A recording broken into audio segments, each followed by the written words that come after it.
If you live assuming that it's compartment one, you're completely messed up. You're not complete. You're not full. You're not settled. That total balance is the point at which minimal effort is needed to live. Prime definition. So there are, as I always talk about, there are three compartments in our brains. Okay? One compartment is what I call compartment one, which are things that are true and we know are true. Okay? The other is compartment three, which are things that are not true and we know they're not true. Okay? And the majority of what's happening inside us is what I call compartment two, which are things that are undecided. We either don't know them, or we know that they're not aligned, but we can live with them for now. We don't prioritize them. What matters is not solving them. What matters is marking them as compartment two. If you mark them as compartment two in your head, you go like, okay, hold on. This topic is unresolved. It's not within my priority today, but I need to come back to that topic. Just like my choice of relationships, right? It takes a long time and a lot of experimenting after my separation with my wife to try and get to a point where I actually know that I'm going to put in the time and investigate where I am in life. Throughout that time, I acknowledge to myself and I say, this is compartment two. I don't know what I want. I don't, right? And the point is, so many of those exist.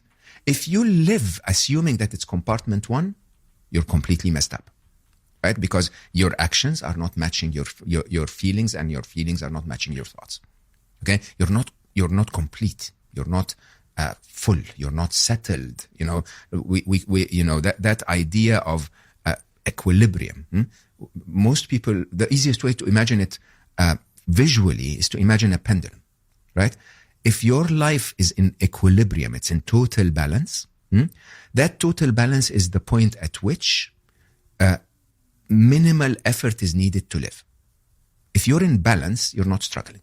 Okay? Just like the pendulum. The pendulum, when it's at its equilibrium point, you literally need zero force to keep it in the equilibrium point forever. You don't have to apply any force to it. You want to push it a little bit to the right, you have to apply a force and keep that force for as long as you want it to stay within that place. And that's what we do with our lives all the time.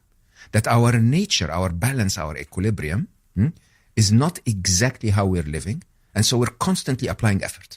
We're constantly trying to be in a place that is not our natural place to be. We want to be there, so we apply the effort. Is there anything wrong with that? Absolutely not, because life is cyclical. Okay? And life is all compromises, as we started. But the trick is to say, when I am in that place, I am aware that this place is not my natural tendency, and I am okay with that because that place gives me A, B, and C. There is a utility to that place. At the same time, I want to tell myself openly that I'm heading from that place to that point of equilibrium. That could be by saying, in the next 7 years, I'm not going to do anything about it, but in 7 years' time, I'm going to start to head in that equilibrium. Or you could say, I'm going to take a step every day for the next 7 years, whichever way you want. Or you can also tell yourself, I don't care. I know it's not my equilibrium, but I'm going to do it anyway because that's what I believe in. I think that's very much the state I'm in. Okay? If you ask me, I'd like to be in, 50% of the year doing absolutely nothing. Okay? With someone I absolutely love, with a very simple life, but that's not my life every day.